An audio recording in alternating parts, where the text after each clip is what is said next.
hear you just fine. Maybe I'll just forget. Anyway, it makes me a little nervous because I'm afraid that I'll do something wrong on the computer. Anyway, Well, you're doing good so Jared, far. you're Jared. Oh, I'm so happy to see you. Oh, yeah, It's you great to guys. have some faces to the Great. names. I I feel know. like I know you guys, and I wouldn't even know you if you walked by me on the street.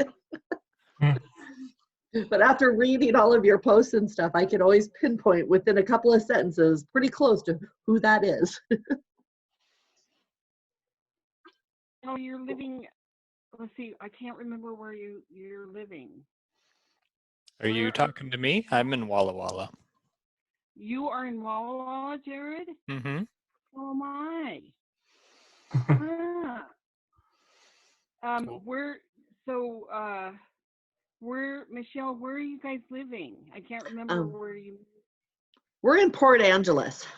Port Angeles. Yeah. So out one door we can see Canada, and out the other door we can see the Olympic Mountains. So I'm not like Sarah Palin. I really can see Canada from my backboard. You definitely did. So yeah, we're kind of out here at the end of the earth, but it's beautiful here.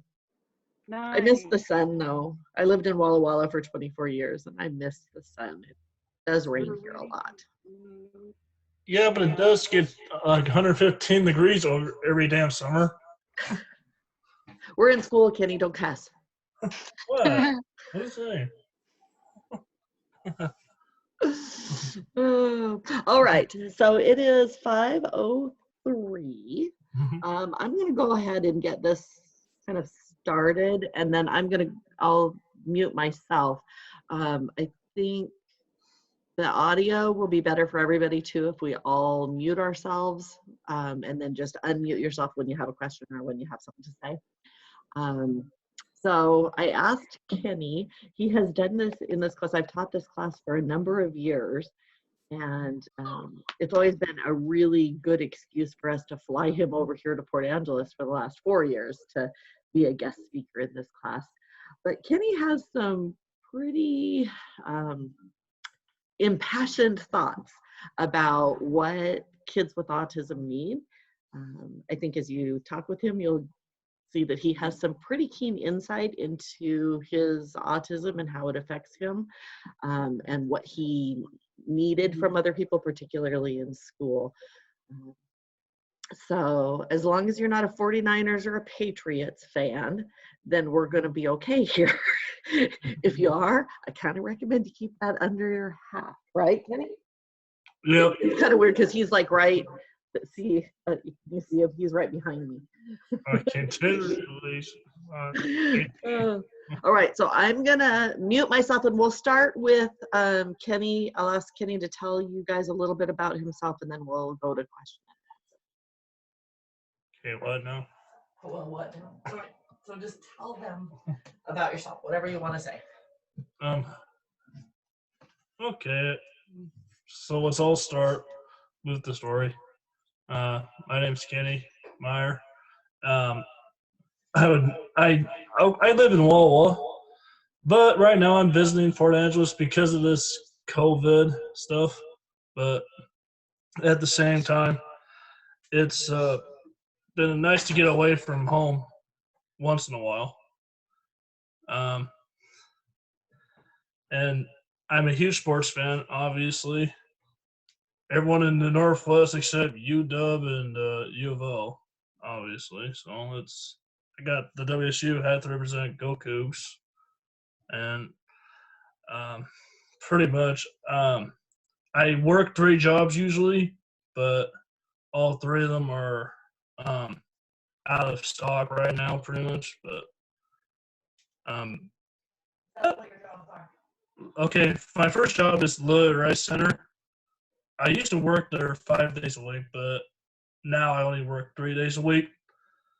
Sodexo is my other job at Walla U. I do dishwashing there. It's pretty fun.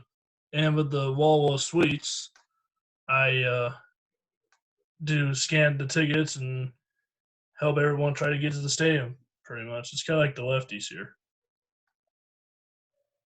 What's your favorite dog? The sweets and Sodexo. Literally, I am now getting sick of it. So it's about So tell them a little bit about what it was like for you in school. for What were the good parts and the hard parts of school? Because these are future teachers. school. Elementary school was challenging. Trying to make friends and also just trying to find people to get along with, really. But some of them who have the same disabilities or different disabilities, I completely understand what it's like to have challenging moments. But I loved making friends and hanging out with people, even at school or after school, trying to get into activities, and it was fun with elementary school. Middle school. Before you go on elementary school, tell them about the buddy system. Okay, the buddy system, in whatever grade it was, first or second grade, I can't remember at all. But I had a buddy system in elementary school. They assigned me a buddy each day, and it was pretty fun doing that. And a lot of them I'm still friends with. And it was definitely challenging at first, but I had help and the support system from the school and all that. Teachers were willing to help. Do you remember what kinds of things your buddies did for you in elementary school? Other than supporting me and being nice, other than that, I'm trying to remember what they actually did. I mean, really, it's kind of hard to figure that stuff out. But I do know they supported me 100%, and they weren't making fun of me. A lot of them weren't, just because I was different. And of course, I'm autistic, so it's really easy to overlook me. But I made plenty of friends, and all this sports helped me out at least. So you were going to go on to middle school. Was middle school harder or easier than elementary school? It was challenging, all I can say. But it was challenging than it was hard challenging than elementary school. But the fun part about middle school was learning new stuff. But the tests were harder, that's for sure. I knew they were. But I got through all that. What about, talk about, first of all, talk about middle school sports. Tell us about that. I played football and basketball, and it was fun. I had a great coach. I had one okay coach and one good coach. Basketball was fun. Other than that, yeah, it was pretty good. Loved basketball. So what about friends? What was it like in middle school as far as your friends go? Did you have a lot of friends or not so many? Did you get I had lots of middle school friends. Are you kidding me? Even the people that were older than me were friends with me, so it was a lot easier to meet new friends, but kept touch with the old ones because a lot of them would move in and out. So it was kind of easy to lose track of them just because I made so many that year. Okay, now tell us about high school, and then I'm going to ask you about teachers. So first, tell us about high school. What was that experience like? High school was, the first year was very hard just because going into that year, I was going through rough times with my dad passing away. And of course, the football team helped me out with playing through that season, and scoring a touchdown for my dad got me through the toughest season ever. We were a good freshman team. lost 3 games, we won 9 games. Fun as could be. As soon as I spiked that ball, I knew I was going to be a star. Pretty much. Didn't make the basketball team, but so what? I did track in high school, and I watched a lot of baseball games and basketball games, and of course, I was the only sophomore to win MVP. That was my biggest accomplishment. Not MVP, but the most inspirational award, which was renamed after my dad. I mean, it was pretty fun. And junior year was when I started noticing what relationships were like outside of the friend zone. So it was challenging with that part, but I got through it. So it was just like whatever. But senior year, I loved being the homecoming king. That was awesome. Biggest accomplishment yet. So it was pretty awesome. The dances were fun. Went to homecoming for like 4 straight years with the same girl, Kendra. So it was pretty awesome. I'll never forget that experience. And school was amazing in high school. I mean, yes, it was challenging, but I had luck with a family that were teachers before me, helped me out with all that. I was fortunate. And then you went on to do a couple of years at Walla Walla Community College. You were there, Yeah. what, 4 years? Yeah, 4 years. Involved in drama there. Yeah, 4 years at CC, and yeah, I did drama there. Okay. Fun. Okay, so I'm going to ask you one more question, and then I'm going to open it up for our friends to ask some questions. So Okay. can you tell me what things did teachers do that were not helpful?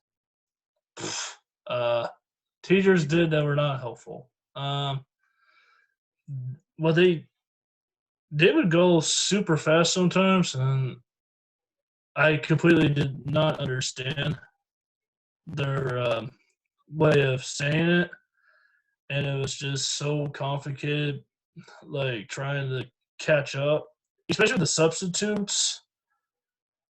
Especially if it's a teacher that's new or a substitute, that's the hard part. And learning the assignments on the run, it was just a pain in the rear end pretty much. I just trying to understand, but they were going too fast. Okay, so going too fast was one issue, and another issue is it's a lot easier for you if it's someone that you know and trust. It's easier to communicate with someone like that. Is that a fair Yes. assessment? That's easier with someone I know, Okay. especially if I either lived across the street from them or like, This lived, 5th grade teacher was our neighbor. so it's kind of easier that way. And of course, there was a lot of teachers that I had troubles with, like Miss Lindell. Didn't like her much, but the rest of them I did, just because I knew them from the family tree.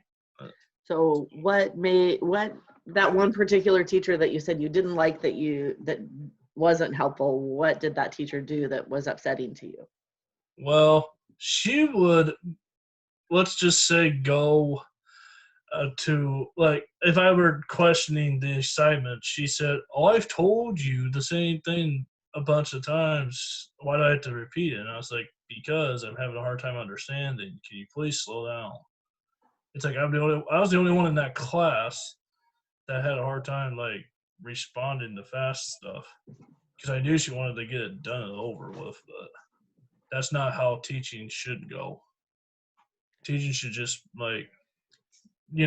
say that to every student and make sure everybody understands what this assignment was supposed to be, whether it's for homework or not. They have got to make sure the kids understand what's the meaning of this assignment and what to get it done, really. Okay, so now tell us, what were some of the things that teachers did that were helpful?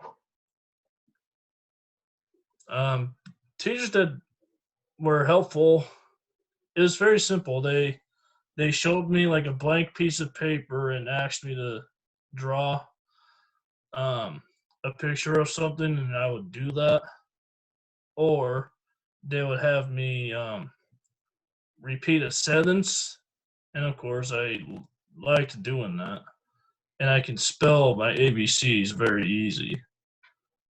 But when it came to math, it's really challenging. So I had to do this additions and subtractions, but I had to have help with multiplying and dividing. Still do to this day, really. So I'm going to try to explain a little bit what you said about the picture part and the drawing part.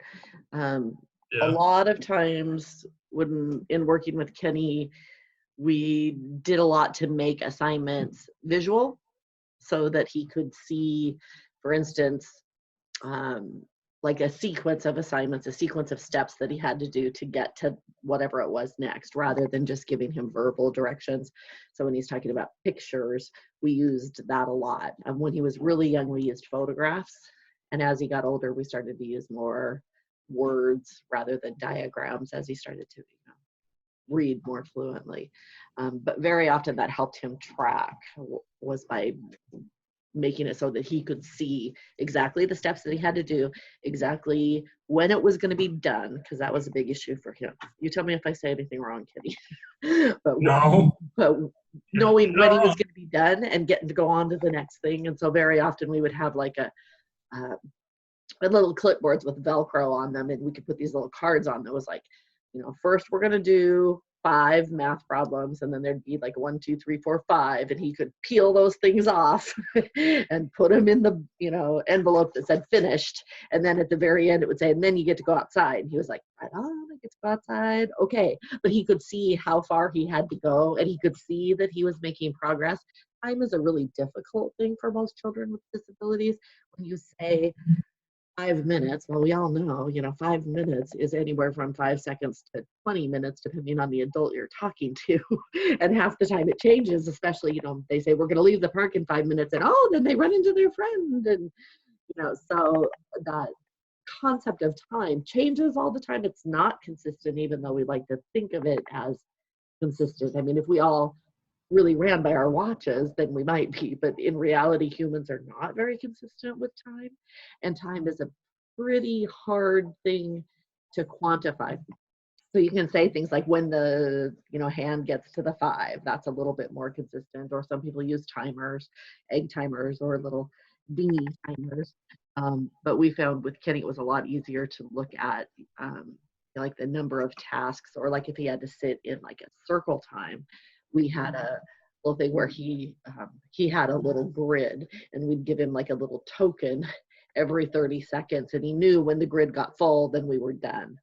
And yeah, it was a little distracting in that he didn't always pay attention to what was going on, but he did sit quietly then. And very often we found when he got overwhelmed, he would holler and yell, and then the teacher would put him in timeout, and he was like, thank you, just what I needed. So we had to give him a way to see how long he had to stay there, and also a way to ask for a break. We use that a lot in elementary schools. Those are kind of a little more in-depth explanation of kind of what he said. So do you guys have any questions for Kenny? I do. Oh, you, huh? Okay. Hi, Kenny. I'm Chris. Nice. Hey, Chris. I was going to ask, so since your education and your everyday life, what challenges do you feel like you still face now? Good question. Okay, so repeat the question. What was it? Like, what challenges do you feel that you face, like in everyday life now? Well, every day now. I face a lot of like decision making sometimes, because sometimes letting go of the past has always been hard for me, really. But I've been better on working on it. But at the same time, it's still there 29 years later. So it's kind of weird for me. But at the same time, if I pre-teach myself to get through obstacles, there's no room for error, really. Oh, I mean, that's deal that's with a good issues. idea for anyone. Right. Kenny, can you talk a little bit more about, you said decision making. What is making decisions is difficult for you, correct? It always has been, Mom. What are you So talking tell me a little bit more about that. How do you get through that? What do you do? Well, I brainstormed for at least half an hour and try to rethink the problem in my head and then rehearse to myself and say, oh, this is going to be a lot easier than I thought. And I'm like, no, go back to step one and do that. And once that problem is solved, it's no longer there. Especially if the person or someone that you're having a problem with. It just depends on who that person is. Really. Yeah. Especially So at you work, find too. yourself going around and around sometimes before you can make a decision. Yep. Really. It does. Tell me about sarcasm.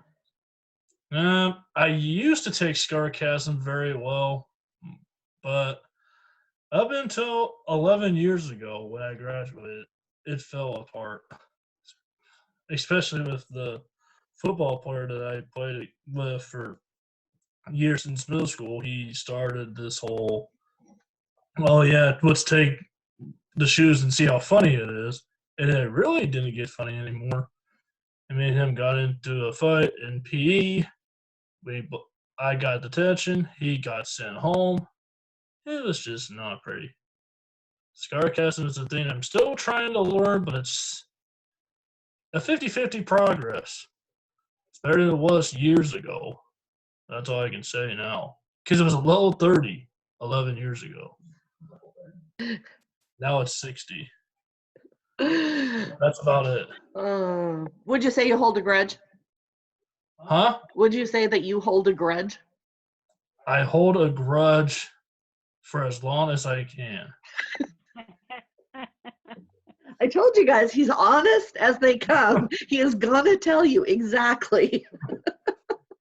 Yeah, for as long as I can until I can't hold it no more. Yep. That's how I do. So I have a question about your school years. Is there a certain period that you would say was better than others, or maybe a period that was worse than others, and maybe why? Okay, so middle school was like not so bad, but at the same time, it was so challenging, especially with a teacher that would always like to question my authority and behavior decision. Kind of weird, but if I had to relive that experience all over again, I would do it differently. Expect taking things more serious in seventh grade instead of just joking about it. Because that was hard for me in seventh grade. Because I was always joking around back then, but now it's like looking back at it. If I would have not joked around so much, I probably would have paid more attention, especially with that math class I had. Miss Dahlheber was one of the not so much cool, but she just went 100 miles an hour on every quiz. Drove me nuts, pretty much. One of the things, kind of the parent side note on what Kenny just talked about, was in elementary school, Kenny was fully included with his typically developing peers. He went down to the resource room now and again when he kind of needed a break because he was overwhelmed, sensory wise. And the teachers there were pretty willing and able to modify things for Kenny. So for instance, the other kids might have been working on, addition, and they would, kind of create something for Kenny where he was like recognizing numbers or something because he, like his math skills were, considerably behind. And so, and also he was language wise, he was really behind at the beginning and then caught up a lot, but he could really read, and so that helped. When he got to middle school, it was much more difficult for us to find ways to modify curriculum because the level of the curriculum was just so much harder. And so there often weren't necessarily pieces of it that he could do, and it became tougher for teachers to do. And the teachers on the whole, I think not because they cared any less, but because they had, oftentimes, 5 or 6 classes worth of students, they didn't have the time. They didn't have Kenny all day long, so they didn't get to know him, and they didn't have that time to, try to individualize things for him. So middle school was a real challenge. And then once we got to high school, there are kind of different tracks there. So we could really, kind of pick and choose where he went, and it kind of fit his needs a little bit easier. So as a perspective, that was really, in my view, what made middle school rough for him academically. And I think also socially, it's just a tough time for all kids. And so in some ways, kids had less bandwidth to be helpful to Kenny because they were navigating their own stuff. We did have once, though, I'm going to tell the baseball story, okay, Kenny? Yeah, go ahead. We were at the park, and Kenny's little brother played baseball, and he was pitching, and I would watch Zach pitch, and between every pitch, he's like doing this, looking for Kenny, and I'm thinking, I had Kenny for all these years, I haven't lost him yet. It's okay, play baseball. And all of a sudden, I hear this noise, and moms of kids with autism call it the Audie bray. It sounds kind of like a donkey in distress, and many, many kids with autism make this very distinctive noise. And Kenny had been playing with this kid, and he was in middle school now. I think he was in 6th grade, maybe. What? And what? What about the kid? Yeah, Kenny was playing with this kid, and they'd been over there playing hide and seek. And Kenny, his language had developed enough that he could talk to somebody, that didn't really know him. And they were playing hide and seek and playing in the creek and doing fine. And all of a sudden, Kenny is like screaming, and I'm like, okay. So I'm up off the bleachers over there to go see what I need to do. Well, before I could get there, there was this kid in the park who went to school with Kenny and his brother, and I knew who he was, but I didn't really know him. And he was, playing catch with a friend, and he heard Kenny, and he went zipping over to Kenny's side, and he stood next to Kenny, put his arm around him, and said, okay, Kenny, take a deep breath, take a deep breath. And they stood there and breathed for a minute, and this kid was in, I think, 7th grade. He was a year older than Kenny. Anyway, and then he said, so what's the matter? And Kenny's like, oh, he's like, wait, slow down, I can't understand you. Try it again. And then Kenny was saying something to him. I was up on the hill, I couldn't hear. And he goes, oh, and I couldn't hear Kenny, I could hear the other kid. And the other kid goes to the new kid, and he said, well, this is Kenny, he's my friend. The thing you got to understand about Kenny is if you want to play hide and seek, you just got to play it the regular way. You can't like change the rules and do like ninja hide and seek because he doesn't get it. And the other kid was like, oh, well, okay. And then off they went, and the other kid went back to what he was doing. And I was just like completely astounded at a number of things. First of all, how well Kenny was starting to be able to navigate his world without me. And number 2, this little guy, this 7th grade kid who was not wrapped up in looking cool, had no responsibility to help Kenny, but just he knew he could, and went over there, calmed him down, figured it out, went back like it was nothing.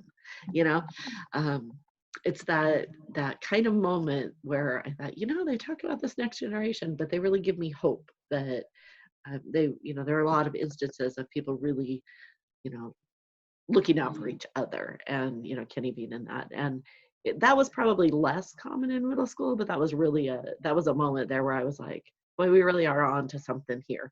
He had just known Kenny since he was a little kid, and took it upon himself to, take care of things. So I was pretty amazed. Other questions?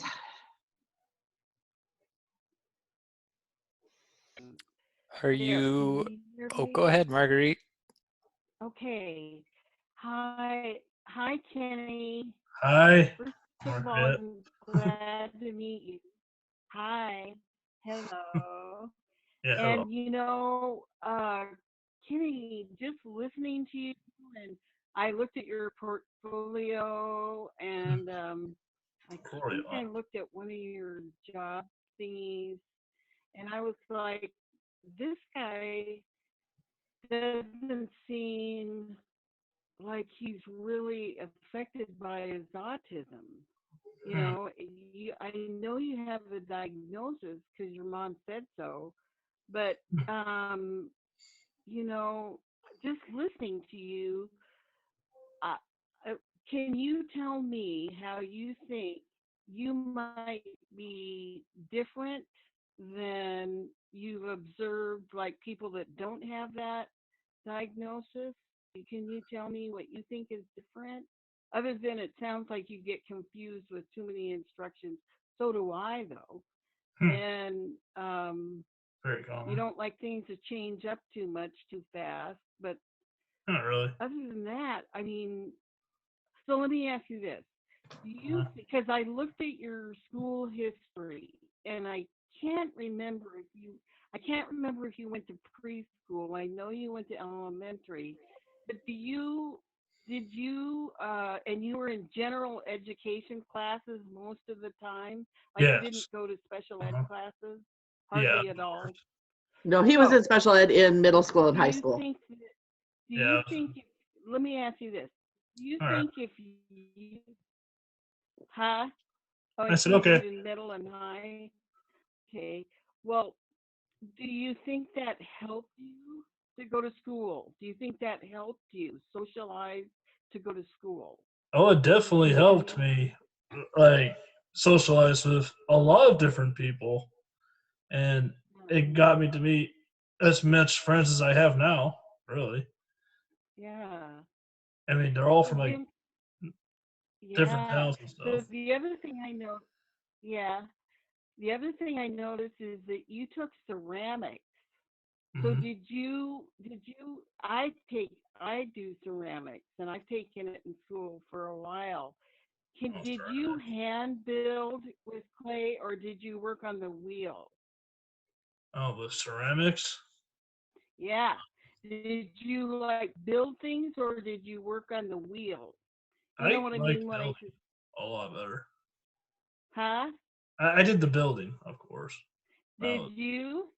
Yeah, because Huh. I was in pottery in high school, and I made a lot of neat stuff there too.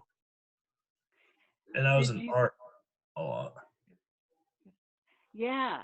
So then did you uh did you glaze your pottery? Did I glaze it? Yes. You Uh-huh. did. Oh yeah. Did you pick did you pick the glazes by yourself which colors you wanted? Uh-huh. With the cards I Oh, selected, yeah. yeah. So anyway, I like ceramics too. It looked like you loved art a I liked lot. art and pottery, yes. Yeah. So do you do any art now at all? Not so much anymore, but I Yeah. do sometimes draw to keep Yeah. myself distracted. But it's Ah. fun. Okay. That's what I wanted to ask you if you liked pottery um Oh, I love and pottery. me too. I love it too. Um I noticed that, from your pictures, because I looked at your pictures from the time you were a baby, till Yeah. you were out of high school, and you were such a cute little boy. And I'm Yeah. thinking you're the kind of little boy that everybody would go, oh my gosh, and they would run up to you and look at you. Do, Yeah. does people being real, like people that you don't know, if they would come up with, are you nervous around people that you don't know? Sometimes, yes. Um, it takes me a while to get to know people, but at Mm-hmm. the same time, once I get to know them, I'm just fine. That's fine. But Yep. yeah, at You first I get do. nervous, obviously, especially if they're new, or if they're not from town. Sometimes. Kenny, what happens if somebody makes a bad impression on you? They Well, say mom, something you don't like or something like that. Well, if they say something I don't like, then that they don't like but I like, it just ticks me off pretty much. And they also, if they have like at least a criminal record of some sort or whatever, I just cannot deal with it whatsoever. I can't be around those people really. It's just based on their personalities and the way some of them are. Is it hard to change your mind about someone? Very. Especially if I had history with them. Would you say you're kind of rigid about that sort of stuff? What? Are you rigid about that kind of stuff or flexible about that kind of stuff? In between. I disagree, but okay. What? I think you're pretty black and white about that kind of Can I stuff. ask one more thing? Can I ask one more thing, Sure. Yeah, go ahead. Kenny? Uh-huh. I noticed that you were in special Olympics. I Yeah. noticed that on your I think it was, I'm not sure, your portfolio. And Portfolio, when you were with other people that had disabilities, Mhm. did you feel more comfortable with them than you did with people that don't have a disability? I Like, feel did you feel like you had more fun with people that had disabilities? well. It didn't make much Is that difference, too but hard? I had fun with people that had disabilities, and I also had fun with people that don't have them. But if they had like a similar path story, then that's awesome. So I got along with a lot of people that had disabilities, and of course, I have a person that I work with that's autistic too. So it's very easy to get along with those kind of people. Yeah, is it easier, would you say? I say it's easier. Yeah, It because is I easier. reason I say that is because I have a son with a brain injury, and Oh wow. he is more comfortable with, yeah, he is more comfortable with people that have brain injuries. He likes to be with them, Oh, and hmm. um See. and he was normal before, and then he had a, anyway, so that's why I asked you that. Okay. Okay, thank you. You're welcome.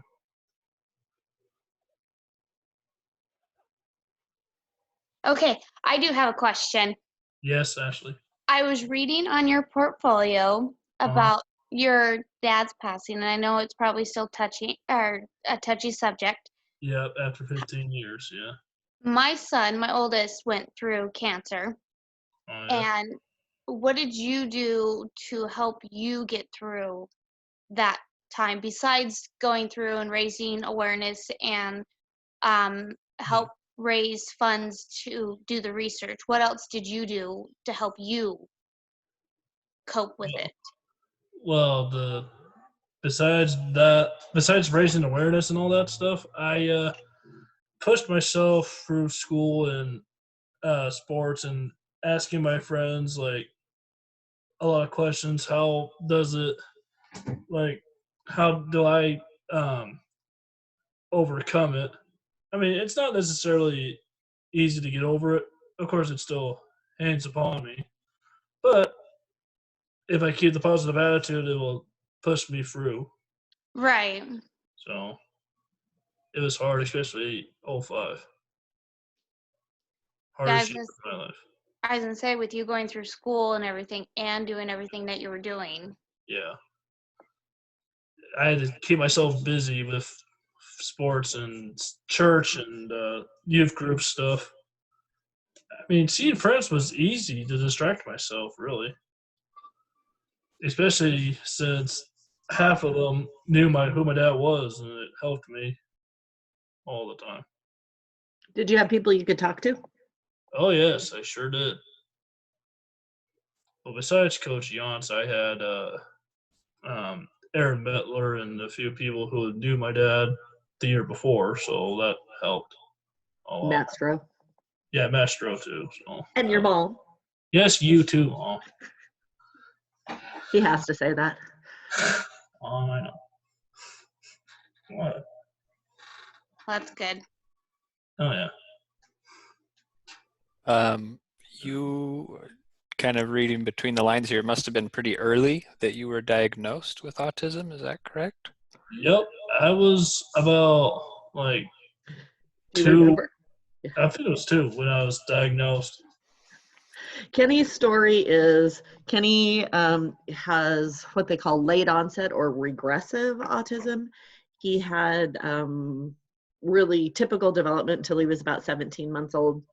And at that point, he, first of all, I first noticed it, we were at a wedding, and Kenny at that point was actually speaking in 2-word phrases, which is, you know, fairly actually advanced for a 17-month-old. He would say more juice, go bye-bye, up peas, that kind of stuff. Yeah. And always responded to his name. And we were at a wedding and he was kind of cranky. And so I took him out into the foyer of the church, and he was crawling up and down the stairs because they had like this circle staircase. Anyway, so I said to him, Kenny, where's your nose? You know, just trying to distract him. And he went, Kenny, where's your nose?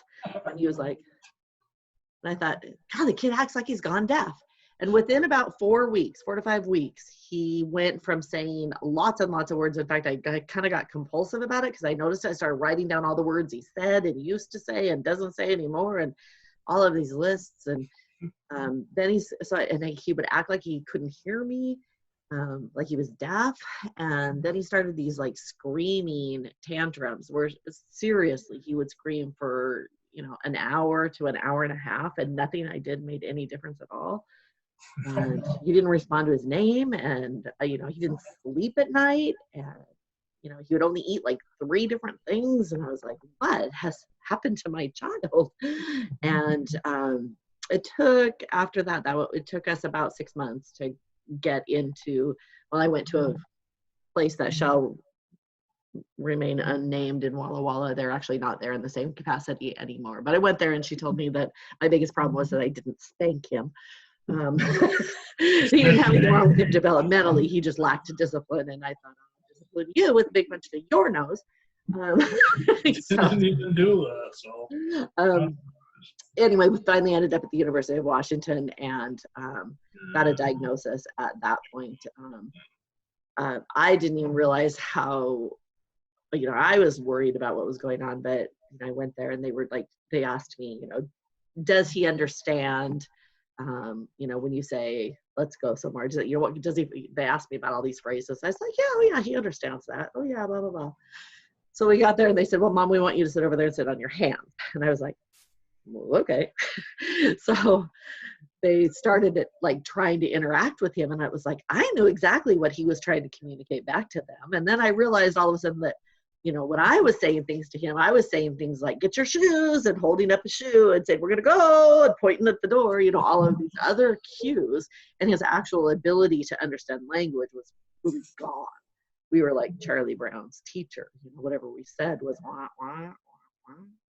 He would, you know, indicate what he wanted by grabbing my hand and like putting my hand on the door because he wanted to go outside, or putting my hand on the refrigerator. That loss of a point is really a very characteristic of autism, because kids with autism don't have that kind of what we call joint attention, you know, where I can draw your attention to look at something with me. They don't know how to do that point thing. Very, very young children, just after a year, will start to learn to point at things. Kenny would like just drag my hand and set it on something. He was very hyperactive. I remember once saying, okay, I'm just going to let him jump on that couch and see how long he goes. After 4 hours, I couldn't take it anymore.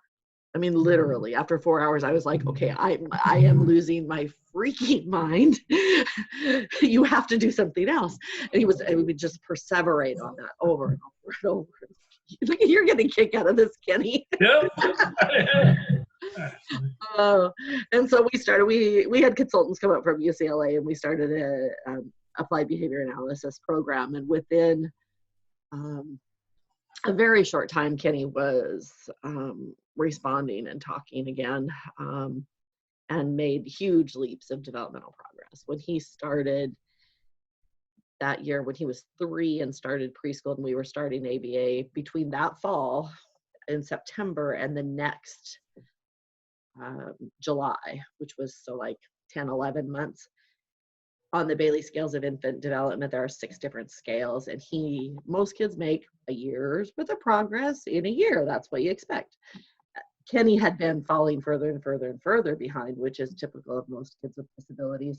And that year that we started ABA, he actually made between 18 months and 42 months of developmental progress on those scales. So he was like a totally different kid within a year. Still, we found was, not really, was doing a lot of parroting and mimicking. He was having an argument with Kevin. Remember Kevin? When you guys were in first grade? And they were having this argument on the play structure. And they were like talking, and all of a sudden I'm listening to Kenny going, he is repeating lines from the Jungle Book. When the vultures and stuff, when they chase Shere Khan the tiger, and Mowgli's talking, he's like, what will you say? Something like, oh, I can't remember what they say. But anyway, Kenny was like using lines from that movie to try to communicate what he was thinking. And I thought, this is a really interesting phenomenon, because it's great and he's remembering a lot and he's using it appropriately, but it also indicates he didn't understand as much as I thought.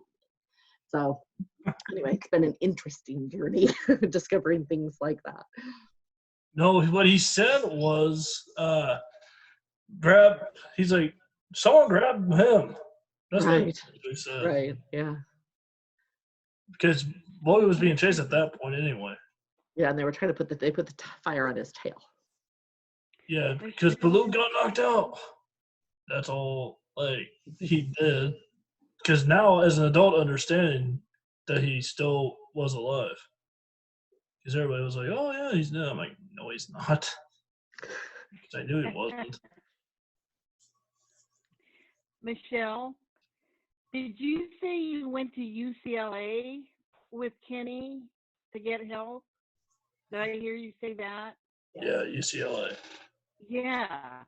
And did you say that they applied a certain program, a certain intervention, and that's what helped Kenny? That and inclusion with his peers. That's yeah, we worked with him about 40 hours a week. So. And what? We worked with him one-on-one for about 40 hours a week. Plus, he was in an inclusive preschool setting. Yeah, that's what it was. But I was hallucinating because I was getting no sleep, because he would be with these therapists all day long, and we trained these students to work with them, and they got practicum credit for working with them, and they had to be consistent. So I was up all night reviewing the videotapes of them working with them. So it was a nuts time. It was crazy. So you better appreciate me, Kenny. I do, Mom. Jeez. So if Kenny had not gotten that intervention at all, and would he have just stayed where he was then? That would have been it, do you think? I don't know. It's hard to, that's a hard one to know. Obviously, you can't go back and undo it and see, but certainly I believe that the intensity of the intervention that Kenny got did help him a lot. Yeah. It also had its side effects. Hey Kenny, what? Answer me this. Yes. How do you feel when you get something wrong or do something wrong? Do something wrong? Mm-hmm. I feel really bad, and I basically regret it. When we talked about you having a hard time making a decision, is it hard sometimes because you're afraid of making the wrong choice? Yes. And that's a side effect of applied behavior analysis. Applied behavior analysis is discrete trial, which means like they would put 2 things in front of Kenny. Touch pop, and he would touch the pop, and if he got it right, they'd say, yay, and do silly little things like tickle him or blow bubbles, or he liked him to like shake his hair and make an earthquake kind of thing. Or touch pop, and he touched the mouse, they'd say, no. Just very matter-of-factly, no, and then go give. And if he got it wrong 3 times in a row, then they would prompt him to, then they'd take his hand and say, touch pop, and put it on the pop. So he got it right. Yeah, that's it. Do that 3 times in a row, then let him try again. Then we'd do this until I could switch him and he could still get the right one. And then I could add a 3rd one and he could still get the right one, right? So this is how you build those skills bit by bit by bit. I mean, we did this with everything, colors and numbers and how to talk to them, yada, yada, yada, all the way up to the social skills. But part of the issue with that is that kids get really dependent on that feedback of yes or no, and kind of are always like seeking to get that yes, get that yes, get that yes, because it's kind of an extrinsic thing, which is really different than most children learn. And so it kind of left this residue effect for him, I think, of not wanting to hear no, not wanting to be wrong, not wanting to get the yes wrong. Nope. Being wrong is always. We work on it. We talk about it and talk about how, mistakes are okay. They're part of how we learn. But that's a really hard thing for Kenny to wrap his head around. Yep, still is. Even after 5 years of whatever. Did you have any additional supports when you were in those inclusion settings? Like, was there any IEP that you had or anything like Yeah, that? there was some IEP involved, Yep. And what about, do you remember April? Who was Oh, April? yes. What was she? April was what? A buddy? Or was She was your assigned buddy from the school district, exactly. So Yeah. he had an assigned parapro when he was young, for the first, probably till 3rd or 4th grade. He had an individual aid kind of assigned to him. And then as he got a little more capable, and we knew we wouldn't like lose him if somebody wasn't right on him all the time or whatever, then they started, like there might be an aide that would come and spend time in the classroom but wasn't necessarily there all the time and wasn't there attached to him. But yeah, he had definitely IEP all the way through. Yep. I was going to ask a question about that. We were talking about April. How, with her being with you for so long, when she wasn't, how did you react to that? Let's see. When she left, I didn't react much, but I was confused really, but I understood why she left. Okay. So when she was there, it helped me a lot to get to where I am today. I have a student I spend a lot of time with now. I'm not a one-on-one for him, but I function like one. So I'm worried about him during this transition of us being home. So yeah, for sure. Because this was a really abrupt transition. Yeah. I think one of the things that probably helped Kenny around with April is that I think she took it on herself. She was very attached to him and cared about him. And I think the school district kind of made a transition plan where she was like present less and less. She would go and come back and go and come back and go and come back. So it was more gradual. But then even after the transition was complete and he went on to the next grade in the fall, she made it a point to come and, seek him out at recess or at assemblies or, in the cafeteria, or just go by in the morning before class started to say hi to him. So he, she wasn't there to help him navigate the day, but that social connection, that caring connection, that sense that she was kind of his person, that didn't all just go away. And I really credit her with that. Well, I think that's what I'm going to go through next year, because my little guy moves up to the next classroom. And I'm not his one-on-one, but this is a guy who he has to put his hand on my arm every day. If he's eating, he just has to touch my arm. No, I'm there. So transition might be hard on me. Right? Well, you made me cry. Yeah, that's tough. Yeah. And like I said, I'm not really his one-on-one, but he has a lot of things that he's needed that I kind of took on that role to streamline it for everybody else in the classroom. Thank you, Kenny. Say, Kenny, this is Marguerite again. Hello. So it sounds like you guys moved from Walla Walla to Port Angeles. Was that hard for you to move? Oh, he doesn't live here. I mean, don't was live it here, emotional? but when my mom moved, Oh, when my I mom thought you moved, was there. He's just here because of the COVID thing. He'll go back to Walla Walla when things mellow out. Oh, if things okay, do, okay. so Yeah. So, I keep trying to get him to come here, but what? okay, yeah. like his friends All better than his right. mom. Well, yeah, that's yeah. So you prefer to stay in Walla Walla than Kenny, where you know everything. Yeah, You like staying where everything is familiar. Me too. I yeah. do like it too. Is I it have, hard for you? Huh? I have in the past thought about moving. It's Have just when it you? comes to that point, it's hard for me to start over. Yeah. Always has Yeah. been. Yeah. Do you, yeah. When you were in high school, did you have teachers that were helping you to transition out of high school?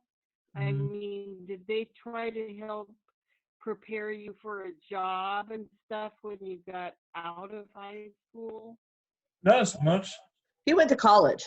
He went to Walla Walla Community College. but I they know, but some of I the mean, teachers helped me already, prepare, but not very many. Like Mr. McCoy helped me out a little bit. That's about it. That prepared me for a job. He knew what it was. So that answers the question. Were there any expectations after the diagnosis? Um, Hmm. I guess that maybe caused concern, or maybe that you exceeded um, in spite of the diagnosis? For me, there was quite a bit of expectations, and then of course I got my words back after that. But it took forever. It seemed like. But once I got the words back, I was more confident in saying everything. From the letters A to Z. I mean, literally.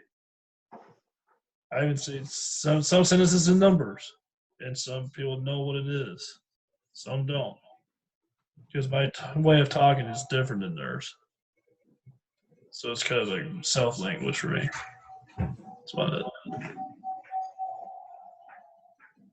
I remember some of the things that when he was diagnosed, some of the things that, I kind of went through in the grieving process, that sense of, will he ever make a friend? Will he have a girlfriend? Will he ever live on his own? Will he learn to read? Will he like music? All of those unknowns that are so different in truth for every child, but it's brought into kind of sharp relief when you have a child with disabilities. When you have a child without disabilities, you kind of get to bumble along making those assumptions a little longer about how your child's going to be kind of like you and like the same things, or that you'll have some influence, or you can it just took me very long to figure out that raising children is a lot more like herding cats than it is molding clay.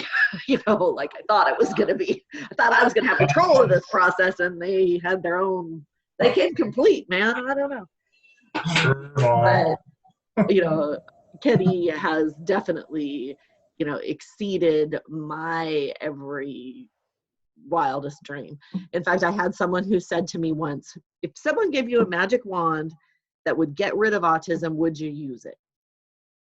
And I said, not unless you can guarantee me that Kenny is still my Kenny. I would love to be able to remove some of the things that he struggles with on a daily basis and some of the things that are in his way. But I also have to say that I think it's, made him a stronger, more persistent kind of a person. And, it's all, part of who he is. And I'm darn proud of that. That kind of reminds me a little bit of talking about kind of the identity that comes along with it. So, Kenny, do you feel that the autism is a part of your identity? I feel like it is a part of my identity, and it just helps me get through everything with the Special Olympics. Just because, even if I didn't have it, the Olympics would have not let me in anyway. More than likely. Yep. We've talked a couple times, Kenny and I, about the fact that we kind of look at autism as not really a label, it's a ticket. It's a not like an infraction ticket, but like it's an admission ticket. It gets you places, it gets you things that you need, that are connected. Whether that when he was little, if that's speech and language services or an IEP, or as an adult, it allows, him to access Special Olympics. It allows me to, legally manage his money, and so that he can't be exploited by someone because he doesn't, like he said, he doesn't understand math very well. And so, there's a lot of things that autism gives us access to because we know that's what we're dealing with. So my fears of labels have kind of gone away. And yeah, it can always be used against you. But we haven't had that experience very often. We've been pretty fortunate with the people that we have been with, and most of our time has been in Walla Walla, and the school system there was really responsive. It's really pretty amazing. All right, you guys, it's 6:02. Any last questions before we close it out? Question. So I gotta ask you, you went with the same girl. Those are the cutest pictures for your prom and your other, the 10th grade pictures, 11th. So was that your girlfriend? No, I wish. Your friend? Of course, she wasn't. She was just a good friend. That's about it. A good friend. Well, goody. That's Still great. a good friend. Those are pictures. Okay, Kenny, I'm going to give you the last word. These people here that you're looking at on your screen are all teachers. What would you tell them about when they deal with a child with autism? What should they do or keep in mind? What I should tell them anyway, is if the student has autism or whatever disability, at least take it easy on them and make sure they understand before they get confused, really, and make sure that they are incapable of learning what I learned, and also help them with everything that you can teach them. I mean, literally everything but if it comes to life or school, but just help them push through it. Even if they are autistic, it shouldn't get in their way. So that's my best advice. All right. Thank you guys for coming. Thank you so Thank much. you. Thank you for your time, Kenny. Yeah, Thank you you're very welcome. It was great to see your faces. Yes, thank you so much. Nice to see everyone. Yes, Bye, you too. guys. Bye-bye. Bye, Michelle. Yeah, see ya. See you. Okay, bye.